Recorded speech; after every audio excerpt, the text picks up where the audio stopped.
کہ قرآن بڑا وسیع مفہوم رکھتا ہے.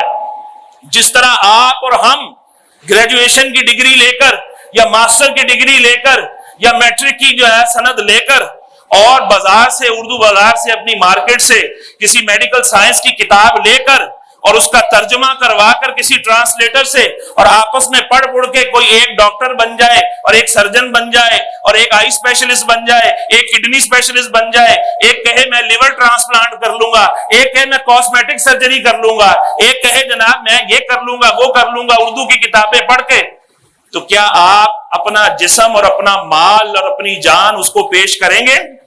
بولیے نا جی. نہیں کریں. کیوں کہیں گے؟ بھائی آپ سرٹیفائڈ نہیں ہیں, آپ آتھورائز نہیں ہیں, آپ کو الاؤ ہی نہیں ہے, آپ ایلیجیبل نہیں ہیں, آپ کو حکومت نے یا ادارے نے یہ اس چیز کی اتھارٹی نہیں دی ہے کہ آپ کلینک بنا سکیں, آپ ایک میڈیکل سٹور نہیں کھول سکتے جب تک آپ کے پاس فارماسسٹ کا کوئی وہ سرٹیفکیٹ نہیں ہوتا یا کوئی آپ کو جو گائیڈ کرنے والا نہیں ہوتا اصولی طور پر. ویسے تو بغیر اصول کے تو بہت سے کام چل رہے. تو عزیزان محترم, جب سارے فنون میں یہ سب چیزیں مد نظر رکھی جاتی ہیں, یہاں کتنے سرمایہ دار لوگ بیٹھے ہوں گے, یہ سارے مل کر گئے چلو پیسے ملا کر ایک جہاز خریدتے ہیں, تو لہذا برکت کے لیے ہمارے خطیب صاحب ہیں, ان کو کہتے ہیں حضور پہلی فلائٹ تو آپ اڑائیں اور ہمیں کہاں لے جائیں, مکہ مدینہ لے جائیں.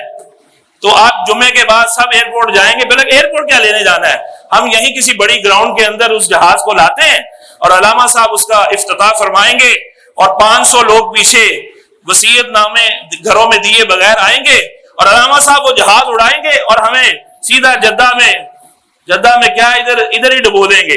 جب اڑانا ہی نہیں آتا, سیکھا ہی نہیں ہے, تو نہ مجھے کوئی اڑانے دے گا نہ میرے ساتھ کوئی بیٹھنے کے لیے تیار ہوگا. کیوں کہ بھائی علم نہیں ہے, الف بے نہیں پتا. بھائی الف بے اردو کا ترجمہ پڑھ کے سیکھ لیتے ہیں, 2 مہینے لگا کر پھر جہاز اڑا لیں گے. اڑانے دے گا کوئی؟ بولیے. ڈر کے بول رہے ہیں, کوئی پکڑے گا نہیں یہاں پر. بولیے کیوں نہیں؟ بھائی آپ پروفیشنل نہیں ہیں, آپ نے جناب ایکسپیرینس نہیں لیا, آپ کی ٹریننگ نہیں ہے, آپ اس راہ کے مسافر نہیں ہے, آپ کی ایکسپرٹیز نہیں ہے, آپ کا تجربہ نہیں ہے, آپ نہیں کر سکتے یہ کام. کتنی جناب باڈی فٹنس, آئی کا ٹیسٹ, فلانا ٹیسٹ, دماغ کا ٹیسٹ, کہ نشہ تو نہیں کرتا فلانا شخص, یا ایسا تو نہیں تو ویسا تو نہیں, گھر کی پریشانیوں میں تو نہیں ہے جو آ کے فلائٹ اڑانے آ گیا.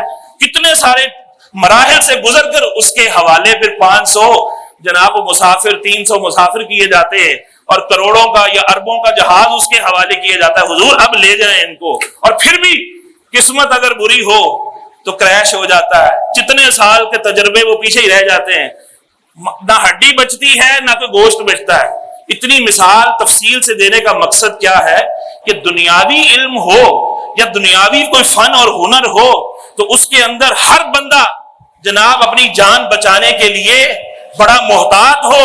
ہر ادارہ حرکت میں آ جائے, قانون حرکت میں آ جائے, لا انفورسمنٹ ایجنسیز حرکت میں آ جائیں کہ نہیں ہم یہاں وائلیشن نہیں ہونے دیں گے.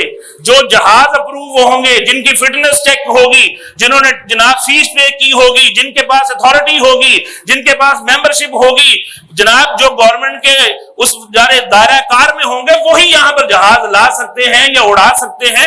پرائیویٹ بھی کسی کا ہو تو اس کی بھی ساری ٹرمز اینڈ کنڈیشنز پوری کر کے اور پھر انسان جو ہے اپنا فوکر طیارہ بھی کسی نے اڑانا ہو, چارٹر طیارہ اڑانا یا اڑوانا ہو, تو ساری مراحل گزر کر اس کو اجازت ہوتی ہے. ایسا ہے یا نہیں ہے؟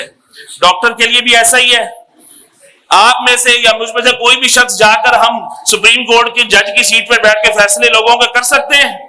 بھائی کیوں نہیں کر سکتے؟ ہمارے پاس ڈگری نہیں, ایکسپیرینس نہیں, لائسنس نہیں, تجربہ نہیں, علم نہیں. تو جب ہوگا پھر آہستہ آہستہ آہستہ 5 سال 10 سال 20 سال جتنا بھی اس کا دورانیہ, پھر جا کر اس قابل ہوں گے. تو عالم دین بننا یہ اتنا آسان ہے. قرآن میں رائے زنی کرنا, قرآن کی تشریح بیان کرنا, دین اسلام کو بیان کرنا. دین اسلام کیا ہے؟ اللہ کے احکام کو لوگوں کو بیان کرنا, رسول اللہ صلی اللہ علیہ وسلم کے فرامین کو لوگوں کو بیان کرنا. کس کے لیے؟ جو جناب مادری پنجابی زبان, اردو اس کو پوری آتی نہیں, پنجابی پوری آتی نہیں, سن کے سیکھی ہوئی ہے, اس کے جناب اسرار و رموز نہیں پتا, کنایات نہیں پتا, استعارات نہیں پتا, تشبیہات نہیں پتا, جس کی جناب کسی چیز کی اس کو نو ہاؤ نہیں ہے، شدھ بدھ نہیں ہے، کیا آپ جو ہے وہ اس میدان کے اندر قدم رکھ سکتے ہیں؟ آپ اردو کے پروفیسر بن سکتے ہیں بغیر اردو پڑھے؟ آپ پنجابی کے پروفیسر بن سکتے ہیں؟ ہرگز نہیں۔ دنیاوی علوم کو تو آپ اتنا مقام دیں، اتنی عزت دیں کہ نہ بھائی یہ پروفیسر نہیں ہے، یہ تو ایسا ہے تو ویسا، یہ ڈاکٹر نہیں ہے، یہ عطائی ڈاکٹر ہے، یہ جعلی حکیم ہے۔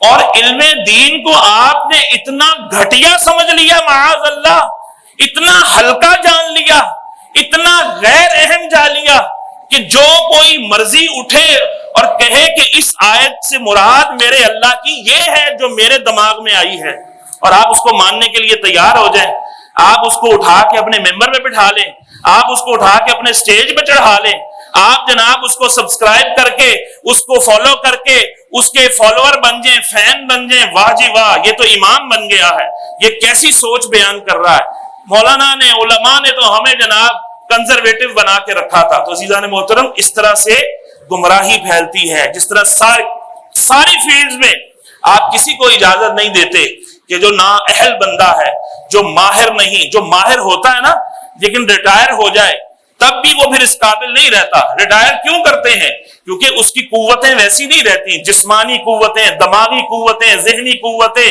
اس کا سٹیمنا، اس کا علم، اس کا سب کچھ اب وہ کمزور ہو جاتا ہے وقت کے ساتھ ساتھ۔